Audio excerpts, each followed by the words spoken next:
Hello and welcome to a new interview on Deprogram with Keri Smith.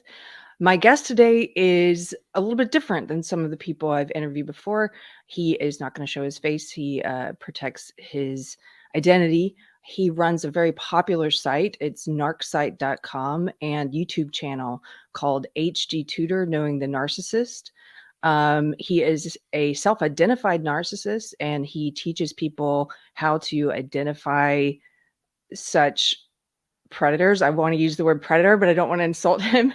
Such types of people, and to understand them better. So please welcome HG Tudor. Thank Hello, you, sir. Keri. Pleasure to be here. Thank you so much for being here. I'll just get this out of the way. I told you before we started, but I'll say it so everyone knows. I am a little nervous. It will pass. I'm nervous because I started listening to your videos about a year and a half ago, and they were very helpful for me. And but over time, I started to realize, like, I have a good feeling for you. Like, I really like you. I don't know you, but I feel like I like you. And at the same time, I know what you are. And so I'm like, be careful with this person. But why is that? Why are people drawn to you, even though you're flat out saying, this is what I am? Well, first of all, when you listen to my work and read my work, at the forefront of your mind is not necessarily this. Oh, he's a narcissistic psychopath. He's a narcissistic psychopath. That isn't what's going through your mind the whole time. If you think, for example, there'll be certain pop stars or rock stars whose work you enjoy, authors, scriptwriters, actors, and many of those individuals are, of course, narcissists. You might not realize that, but they've never done anything to you. They've never caused you a problem. And you can enjoy their work irrespective of what they do elsewhere. Indeed, there'll be some people that work you admire and enjoyed, and then you learn something about them and think, well, that's rather disappointing because I liked that person's work. But often you recognize, well, I can still enjoy that person's work irrespective of the fact that they're a total douche canoe. Now, in some instances, your moral fiber suggests, well, I can't continue to engage with that individual knowing what I know about them. The whole point is that if I was red and tooth and claw from the very beginning, I would have next to no clients, next to no listeners, next to no viewers. And the point is, I am demonstrating to you with complete honesty what I am. That's the benefit of hiding my identity, so that you can get this raw honesty, so that I can tell you everything that I do, the things that I say, the way that I behave, and my kind behave, so that you have that. Otherwise, I wouldn't be able to do that. And actually, I put you in a very informed position. I tell you from the very beginning, when you embrace my work, although some people don't always get this, I am a narcissistic psychopath. And that means that I manipulate and use people. And yes, I hurt people. From my worldview, they deserve it. I recognize that there are other people that deem that they don't deserve it. But also, through what I do, both professionally and through what I call blog world, I make life a lot better for many people. And at the end of the day, nobody is a saint that is without having caused a problem to somebody in their lives. And I leave it up to people because I recognize that the majority of people that embrace my work demonstrate decent intelligence and above. And I allow them to make their own mind up. If you don't like me and you don't like my work, don't listen to me. Don't watch my videos. You can go elsewhere. I don't care. You won't upset me. But if you do want to watch and listen, then you will learn far more about my kind than you will get anywhere else. Can I ask you, I asked a few people if they had questions for you in advance of this interview. And one of the big questions people have then is, why are you doing this? Are you the narcissist with the heart of gold? Are you the serial killer Dexter who takes out the bad people? Well, there is an aspect of what I do that is a bit Dexter-esque, I would confess. But the reason that I do this is in accordance with what I explain in virtually every video that I create. I do not suspend my narcissism when I'm talking to you. So therefore, what governs my interaction with you, and I'm conscious of this because I'm an aware narcissist, is the pursuit of my prime aims. Therefore, you are on my radar. I must control you. Well, that's easy because you've come to me asking me questions. You've not immediately started off by saying, well, here we are with H.G. Tudor, who's a hateful human being, and I think he's an absolute asshat, which would challenge my sense of control. You're being polite and you're listening to me, and you've invited me on your show. I receive fuel from your responses, like I would do from anybody that I would interact with. Rates and residual benefits. The residual benefit is that I reach other people that I might not ordinarily do so. So my interaction with you is governed by the prime aims. Why do I do what I do in terms of telling everybody about narcissism? Again, it is commensurate with the prime aims. The main reason is this. At some point, it's a long way away, I will die, like we all will. Death is the ultimate threat to my control. I will therefore create a legacy by allowing people to understand about narcissism and psychopathy, so that when I die, when I shuffle off this mortal coil, my work will live on afterwards. So when one envisages that Grim Reaper pays me a visit and is about to bring that adamantine blade down and sever my connection to this earth plane, I won, because I'll live on afterwards. And that's why I do it. I don't do it because I care about people. I care about me.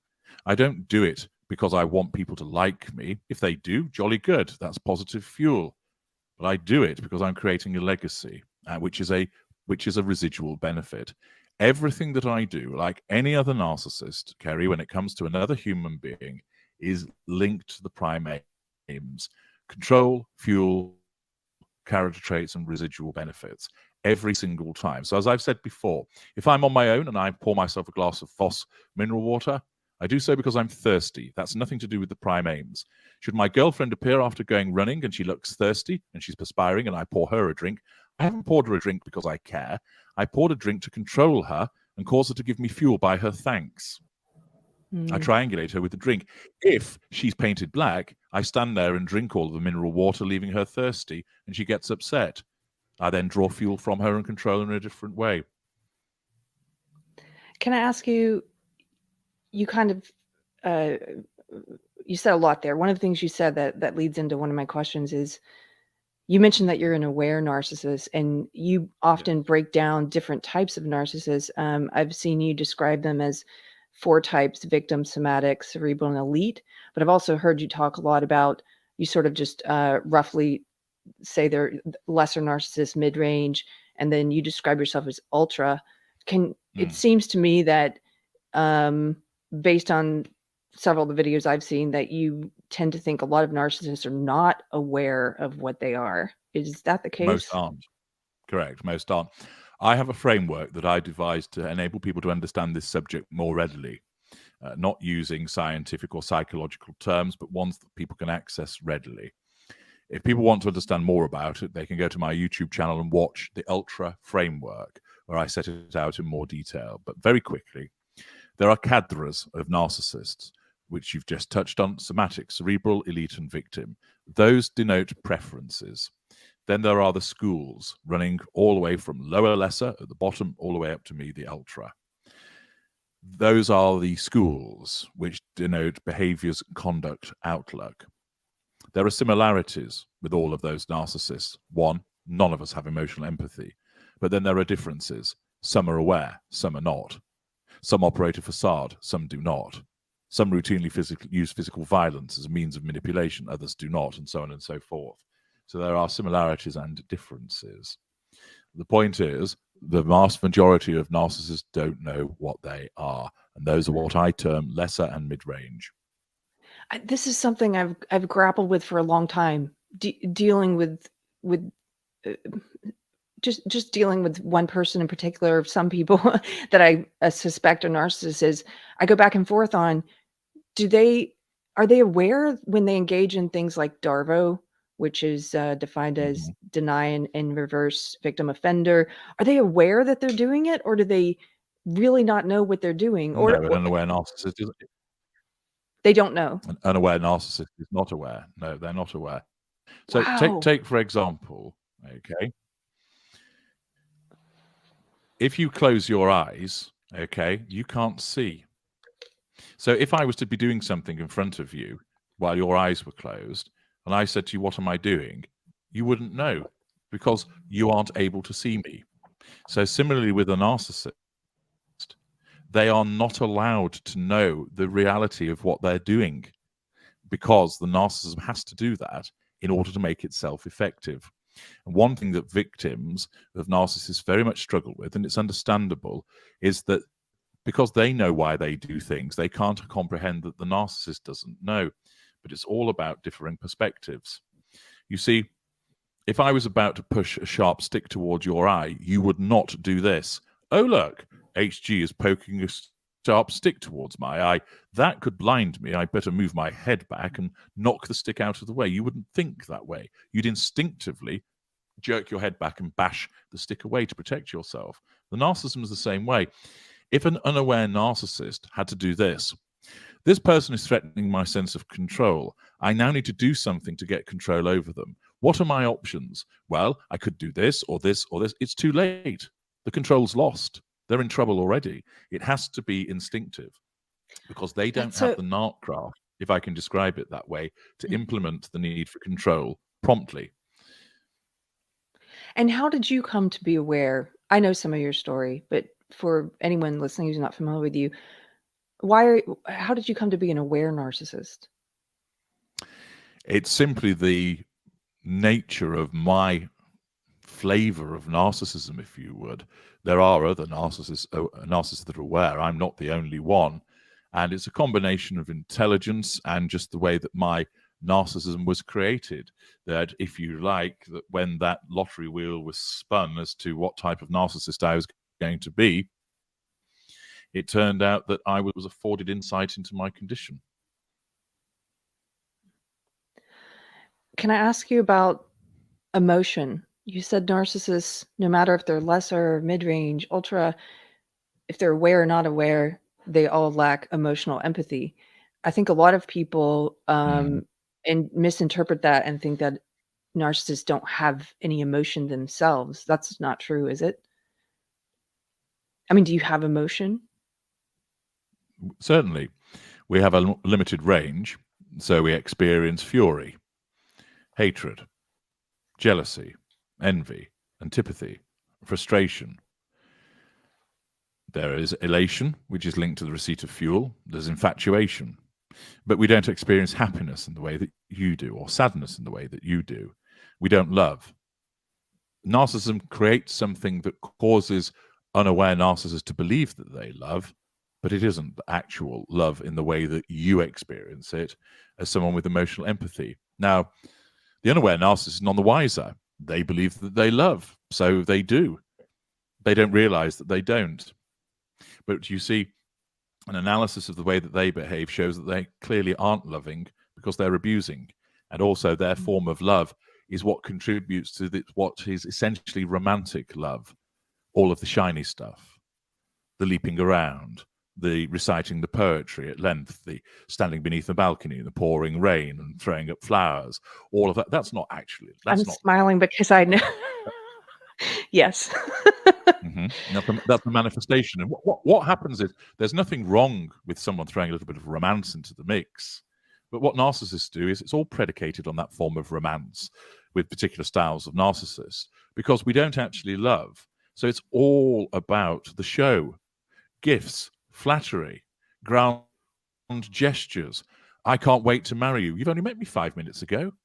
Yes. But already talking about, "I want to marry you and have children," which to some people think, "Oh my goodness me, they must really be into me if they're saying those things." Yes. Which it's in the your love world, bombing. yes, in our world, yes, it is. They're disposable props that are there to be utilized in order to draw you in. The unaware narcissist means all of those things when he or she says them. But as soon as they're said, they evaporate into the ether and they may never be revisited again.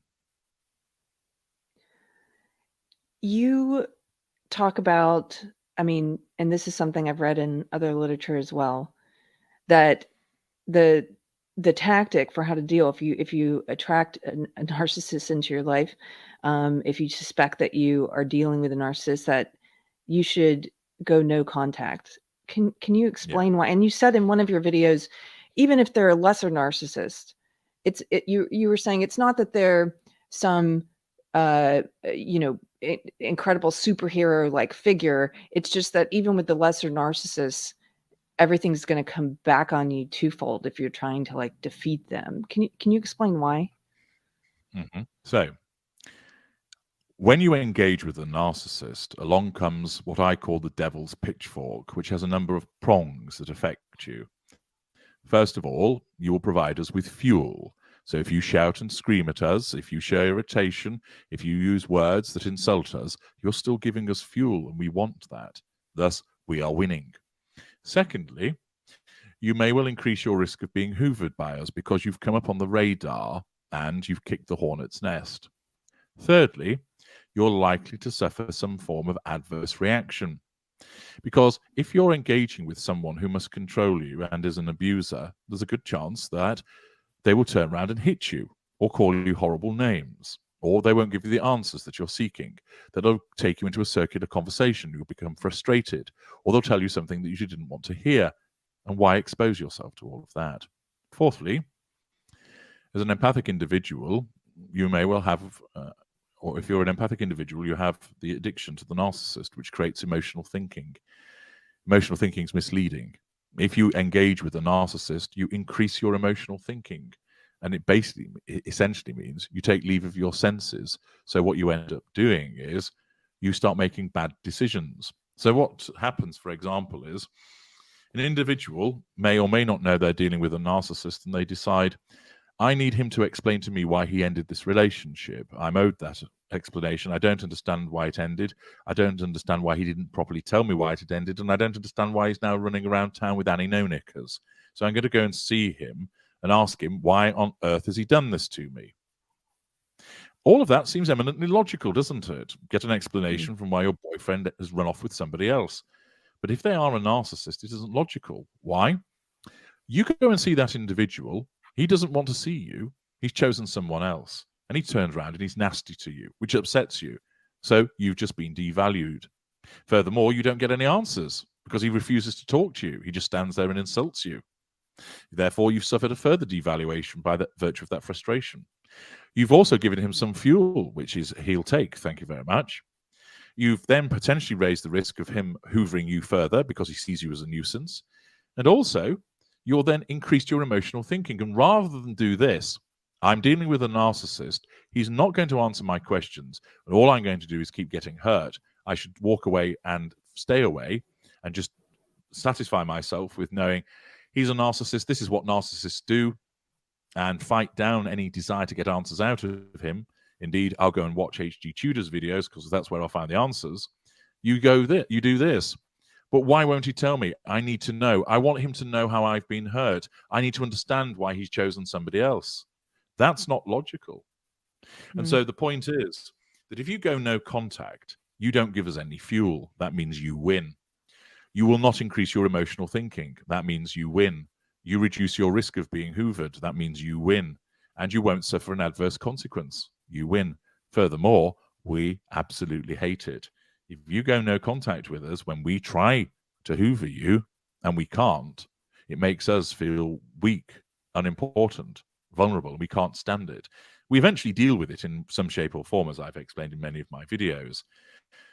But many people think, oh no, I'll go in there and I'll manipulate the narcissist. You're trying to take on somebody who manipulates as easy as they breathe. And all you're doing is falling into a trap. And it's not me saying, it's not me saying, narcissists are,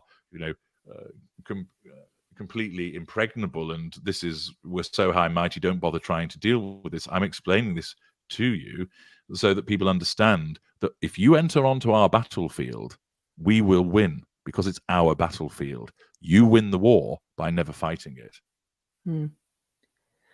What about people who, I'm going to give a personal example. I don't talk about this on camera a lot, but when I first started listening to you a year and a half ago, I took your advice with someone who engages in constant public attacks. And so there's that knee-jerk, sort of that need to defend oneself against this bully or this liar.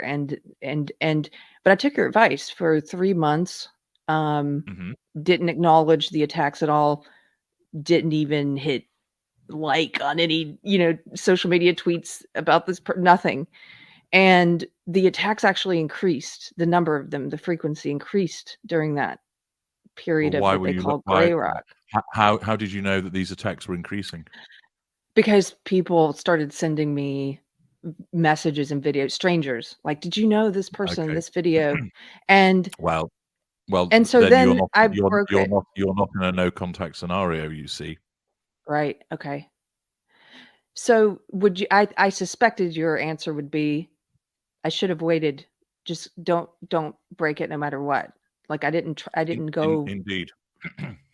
There's 2 And points then to the no contact. There's 2 points to the no contact regime. And the first is that if you manage to remove yourself from the horizon or radar of the narcissist, you don't exist.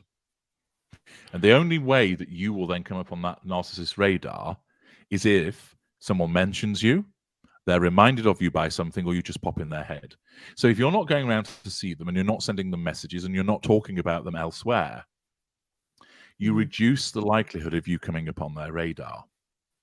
And then, but you can't completely remove it because there's nothing you can do about the fact that somebody might mention your name to them, or they look at something which has reminded them of your existence, or you just pop into their head. However, if they can't reach you, they can't contact you, they can't ring you up, they can't send you a text message, they can't come round to where you are because you don't live there anymore, or if they do, you won't open the door. The fact is, you will not know in most instances about the fact that they're talking about you or that they've tried to contact you because you have a solid no contact regime. And so with the example that you'd given, although that individual was continuing to smear you, okay, if you didn't look or you had issued an instruction to people, look, if this person's saying things about me, I don't want to know about it. I've cut this individual out of my life. I appreciate your support, but I don't want to hear about it. And they don't send you anything, your life is going to be so much better because you won't hear anything about the attacks. And ultimately, what you've got to remember is that when a narcissist is smearing you, that is a form of control. It's a second assertion of control. And when that smearing takes place, too often empathic individuals driven by their truth seeker trait do this. I don't like the fact this person is telling porky pies about me. That's not very nice. I'm now going to go and ask them why they're doing it, set them straight, and tell them they mustn't do it. But you're dealing with a narcissist. So when you do that, you're threatening the narcissist's sense of control. So all the narcissist will do is attack you even more because you're threatening their sense of control. So if you don't respond to them, the likelihood of the attacks is reduced. If you ensure that you have no knowledge of the attacks, it's not going to trouble you. Now, when you're being smeared, those that hear the smear or see the smear fall into 3 groups. And this is very important. There'll be a group of people who believe that you are Satan, that you're Beelzebub, and you won't change their view. So forget about trying, because all you'll do is upset yourself and waste your time and energy. Yes. Then there's a second group of people who support you, and therefore they know that this person is a nasty piece of work, or that they're a narcissist, or that they're an abuser, or that they're a fruitcake, whatever your description is given to them. So you don't need to persuade your supporters yet again that this person's a fruitcake. All you're doing is bringing attention to something they already know, risk boring them, and also causing yourself to think about something that's troubling you. So you don't need to address it with your supporters. And then there's the third group of people who would listen to the smearing and think, oh dear, that's terrible, and then would listen to you and then go, oh dear, the other person's terrible, and then they'll think, what shall I have for dinner tonight? Because quite simply, they don't really care because they've got bills to pay, children to feed, houses to clean, and it's tomorrow's fish and chip paper. Yes, and the thing I think that's most people. Most empathic victims don't like people lying about them, but they have an emotional response to it where they think, I've got to do something about it. Whereas if you look at it logically, you approach it and think, this person isn't affecting my livelihood. This person is just saying nasty things about me. There'll always be people that believe that. There's nothing I can do about it, so I won't do anything about it. It's not like there's people turning up at your house with pitchforks and torches saying, burn the witch, burn the witch. It's just happening in cyberspace. I appreciate it's not pleasant, but it's similarly, I have people talk rubbish about me, and it just amuses me because I know that they're telling lies, and they're so desperate to get my attention that they do this. Yes. I'm not going to give them the attention that they're seeking. But do you ever, when you look at this is a question that's popped in my head many times over the past couple of years. When you look at people that I think society has come to agree that person is a predator, and maybe they don't put the word narcissist on it or psychopath or what have you, but they say that person's a predator, like Harvey Weinstein. That's a guy who, once the public temperature shifted on him, everyone was like, well, we all knew, but no one did anything. And when I look at cases like that, or like Epstein, I tend to think, I understand that better now. I understand why people who knew what he was didn't say anything. Is there, how do people fight against that desire to defend other victims or other targets or sources of supply, and say, and to out this person? You just have to let that go and say, you have to let it go. Your first duty is to yourself and to look to your own defenses. When you've been mauled by a narcissist, invariably your coping mechanisms have been reduced, your emotional thinking is high, and many of your assets and resources aren't as good as they once were. If you start gallivanting around on missions of mercy for other people, trying to tell everybody, he's a narcissist, you come up against this problem. One group, what does that actually mean? They don't really understand what you're talking about. Two, who are you to go around saying that about somebody else? Are you Right. qualified to do so? And you are in your own way, because you'll be your own expert. But people, because you haven't got some letters after your name that relate to psychology, tend to dismiss that. Thirdly, many people don't like conflict. And if you're going around saying, look, I'm trying to help you, but this person, is a predator, etc., etc., etc., they don't tend to want to hear it because it makes them feel uneasy.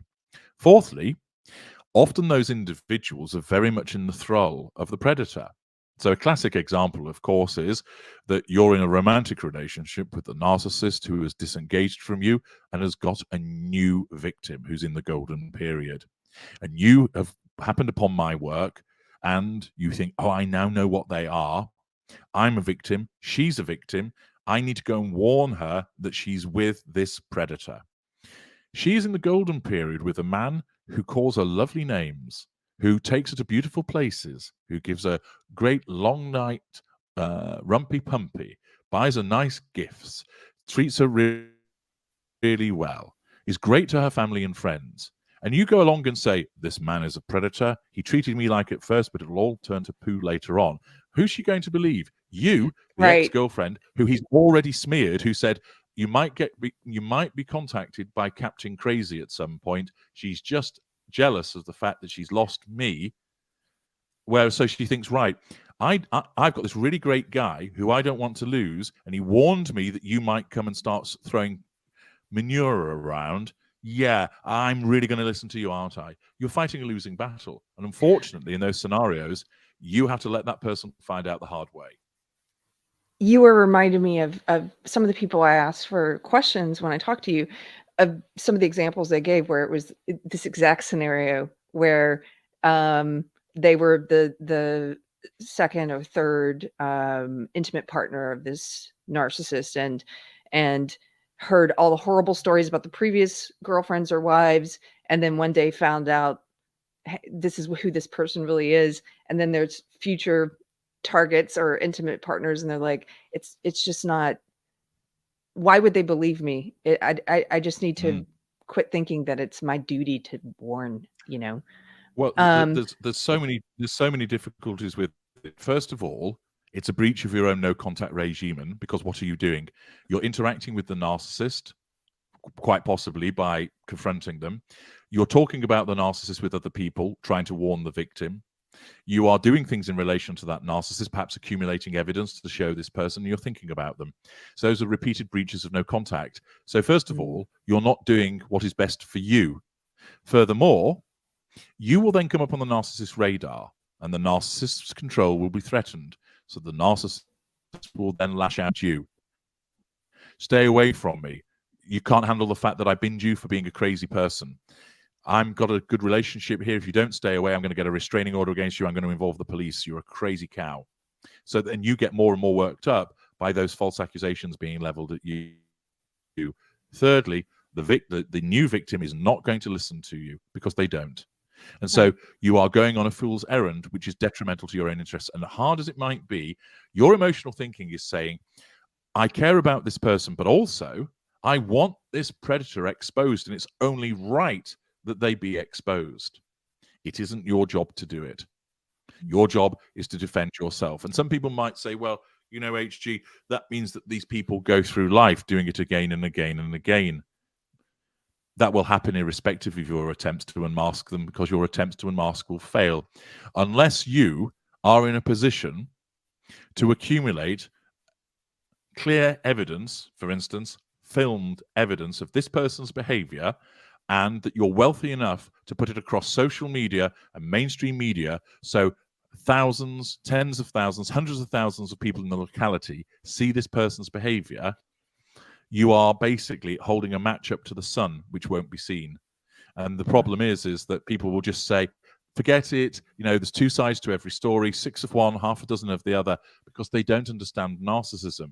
And they think, okay, he was a shit to you, and you're upset about the relationship. They don't fully understand the dynamic of what has happened. They look at it in terms of, yeah, he was nasty to you, you got burnt, you're feeling raw about it, he's not a good guy, but, just move on. And you're told all of those things. And other people, they aren't really interested because they're too busy focused on their own lives. Although people don't like to hear it, what I tell you is the most effective thing for you. And those that listen to what I tell them to do eventually recognize, I did what you told HG, and I felt so much better after a short period of time because I stayed away from the very thing that was hurting me. And by staying away, that doesn't just mean not physically being around the narcissist. It means not communicating with the narcissist, not doing things in relation to the narcissist, not talking about the narcissist, not thinking about the narcissist. Mm-hmm. I have a follow-up question to that. This is from someone who co-parents with an ex who is a narcissist. So it seems like an impossible situation. How do you go no contact with someone that you're co-parenting with? It seems impossible, but it's not. First of all, you ask the question, do I have to co-parent with this individual? You're not dealing with somebody who is adding to your life or that of the children in a constructive way that a non-narcissist would. So the starting point is, are you able actually to cut this person out of your life and say, no, you're not having any involvement with the children? Because there are circumstances where you can do that. The narcissist won't like it. Now, so long as you're not prejudicing potential court action, so you'd have to take legal advice about it before you took that step. But in some instances, you would be justified in cutting this person out of the lives of the children and your own, and therefore you are able to implement total no contact. The narcissist won't like it, and they'll kick up a fuss. Some narcissists will kick up a fuss and do nothing more because they're lazy lessers. And it's just a bit of show, and then they won't proceed with it. Mid-range narcissists are more likely to start court proceedings. And if they do, you deal with the court proceedings and you fight them in court. And in some instances, as a consequence of the evidence that you have, you succeed and get sole custody. In other instances, you then are ordered to have either shared custody or they have contact visitation. If that's the case, you must obey the court order, because if you don't, you'll go to prison. But even in those situations of where you are court ordered to co-parent in some shape or form, there is a lot you can do to reduce your involvement and exposure to the narcissist. And it's a huge topic, actually, Keri. And I have a specific assistance package that deals with this called How to Co-Parent with a Narcissist. And it sets out the various steps that you can take to either achieve total no contact with the narcissist, or if the court order prevents you from doing that, the steps you can take to minimize your exposure with a series of very practical tips to help you. I also have another package called Child Defender, which helps you protect your children against the narcissist where you have a co-parent situation. Both of those can be found in what I call the Knowledge Vault, which is in the menu bar at narcsite.com. But in essence, whilst it's often seen, and it is probably the hardest situation to have, having children with a narcissist, it is not an impossible one, and there is much that can be done. And my material set out the steps that can help you, and I've helped thousands of people through consultation deal with such scenarios. That's one of the most interesting things I think that you do. So you have a ton of free material and videos on your YouTube Yeah, channel. That's how I found you. But you also you do paid consultations with people about their I do. specific problems. And then you have all this other content that that is paid content that people can access. And that's right. So there's a sort of multidisciplinary approach to it in terms of, as you've rightly mentioned, the videos, 3,400 of them, covering so many different aspects of narcissism. So you can really go down the rabbit hole with all of that material. Then I have several thousand blog articles for those that prefer to read. And then if you want to speak to me, you can arrange a consultation. And then you can utilize things such as what's called the narc detector to determine, are you dealing with a narcissist, and if so, which type you are. And then in the Knowledge Vault, there's over 200 products that deal with various aspects of the narcissistic dynamic, understanding yourself, tackling emotional thinking, how to stop hoovering, understanding what a malice campaign is. So there's a wealth of material in there, which is paid, but isn't particularly expensive, and I often discount it. Mm. I know I only have you for a short time, so I did want to touch on some of the very popular series you've done around current events, things in the news. And Yeah. I've appreciated some of those as well because, like a lot of people, I was watching the Amber Heard and Johnny Depp case, Yes. gave it a lot of attention. I think because it was so cathartic to see someone. You said, unless you have a lot of money and you have video evidence, or I immediately was thinking of Johnny Depp, someone who felt it was important enough to spend that money to try and clear his name. And Yeah.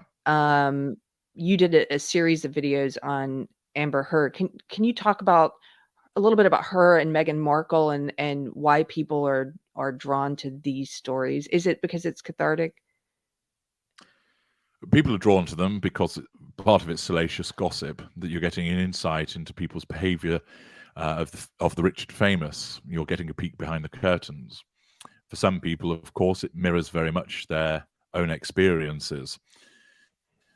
Whilst I find Harry's wife, as I call her, the Duchess of Industrial Beige, an actual very boring individual, she's fantastic in terms of enabling me to talk about narcissism because so many people are interested in her.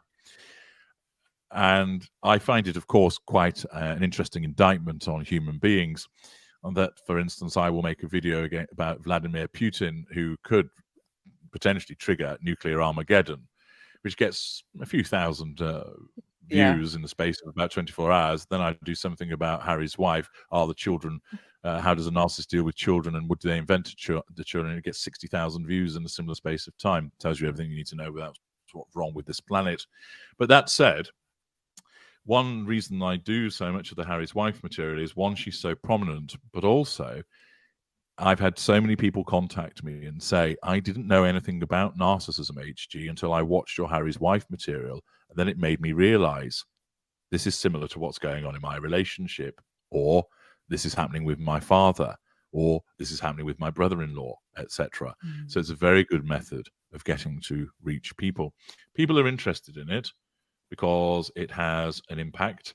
Narcissists are far more prevalent than people realize. Many people, although knowledge about narcissism is increasing, it's still at a woefully low level.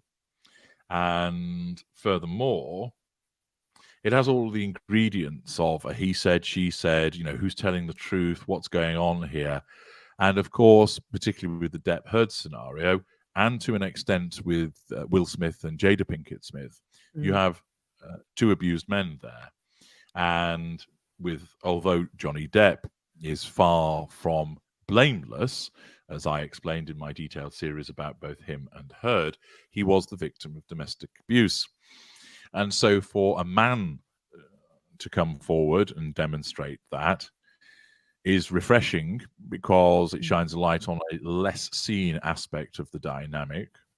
It also allowed people to watch the way that she behaved. And of course, people were shaking their heads and going, is she for real? the whole "a dog stepped on my bee" and all of the various Yes. things that she went on about, that I could see in the comments from people who didn't understand narcissism, who just basically thought she is batshit crazy. She's not. She's a narcissist. I think it was your video, your commentary about that.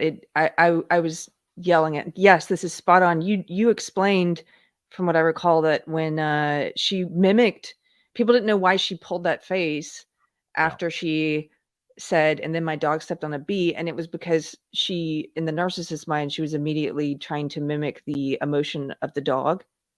Correct. There's a strange glitch. The dog is an extension of her. So when she talked about the dog stepping on the bee, she, for that instant, became the dog, grimacing as it stepped on the bee. And that's why she pulled that strange face. Because she has no boundary recognition. And what we do is we bolt people onto us, and animals as well. We bolt everything onto us. So everything is an extension of us. And that therefore you can't see.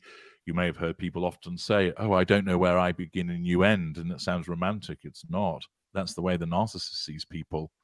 That we basically, it's like the Borg assimilating you into us by way of your character traits and so on and so forth. In that instance, her narcissism took her to the point of being the dog, which, of course, in that moment made sense to her, but to the rest of the world, they were thinking, what on earth is she doing? Why is she pulling that strange face and talking about the dog stepping on the bee?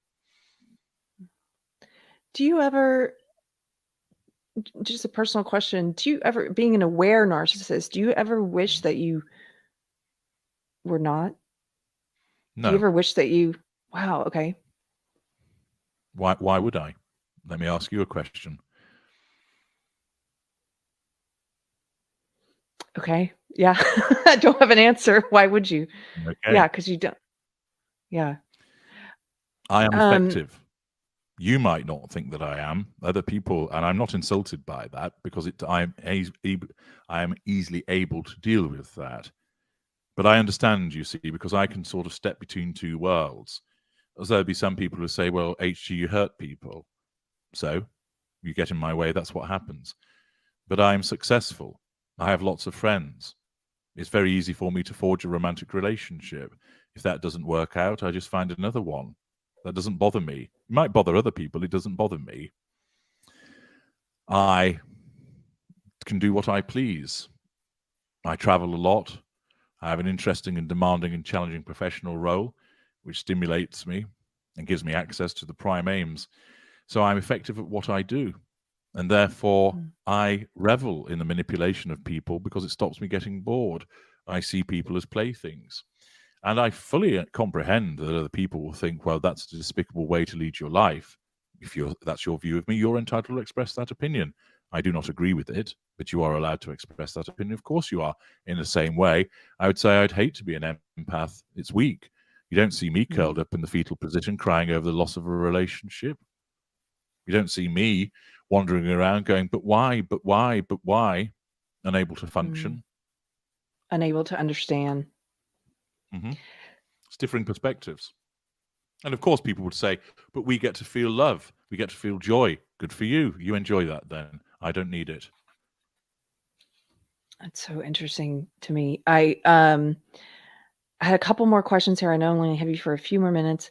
Do you think, you mentioned that Plenty of time yet. that narcissism is a lot more prevalent than people think. I think so as well. And all the cluster B, what are called the cluster B personality disorders, I think they're grossly underestimated. What's your take on that? Like, what do you think the true numbers are?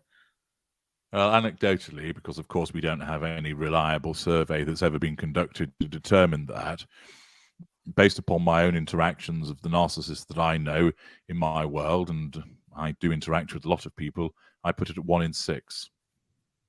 Wow. Yeah. I think that's closer to the truth.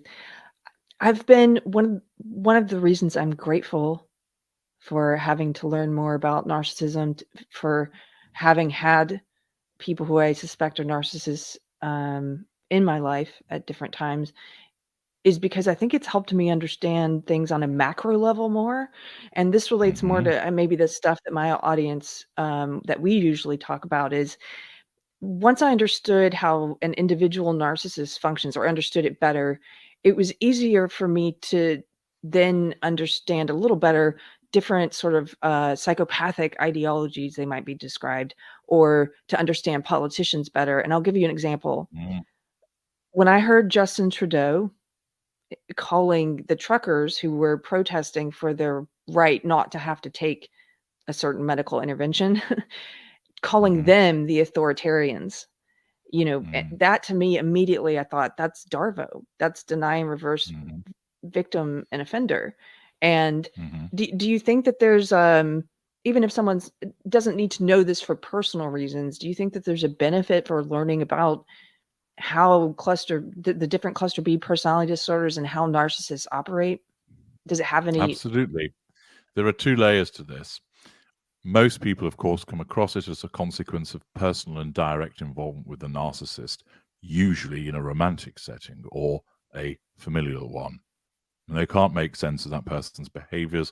And then eventually they stumble upon work about narcissism and it starts to click for them.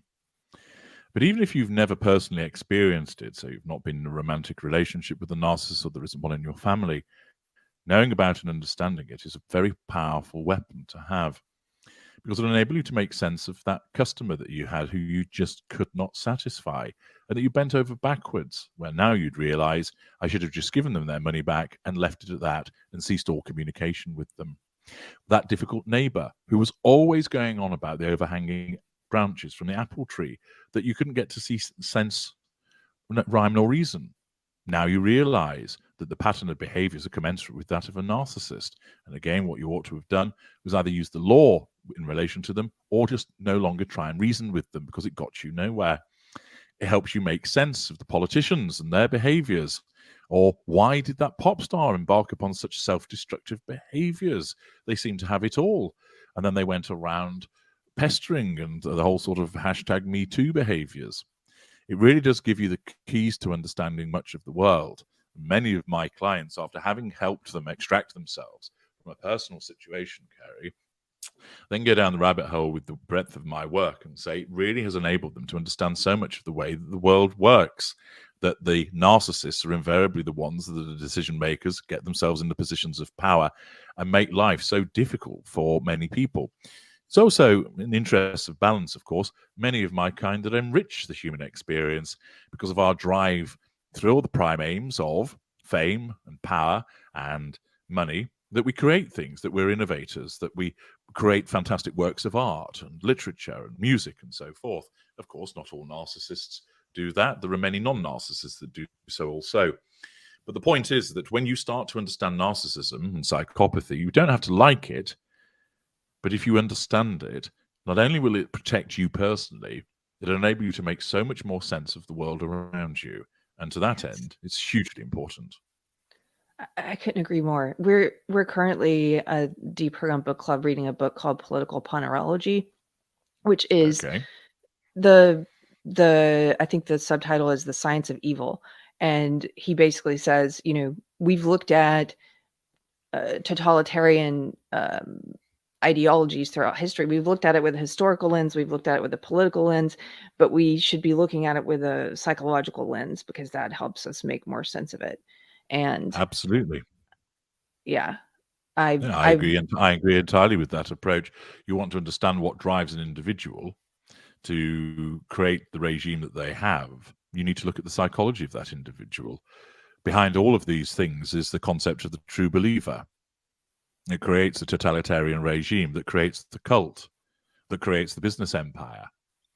There'll be people within that who think, well, I don't really agree with what we're doing here, but I need a pay packet. So I recognize that it's morally reprehensible, but I'll go along with it.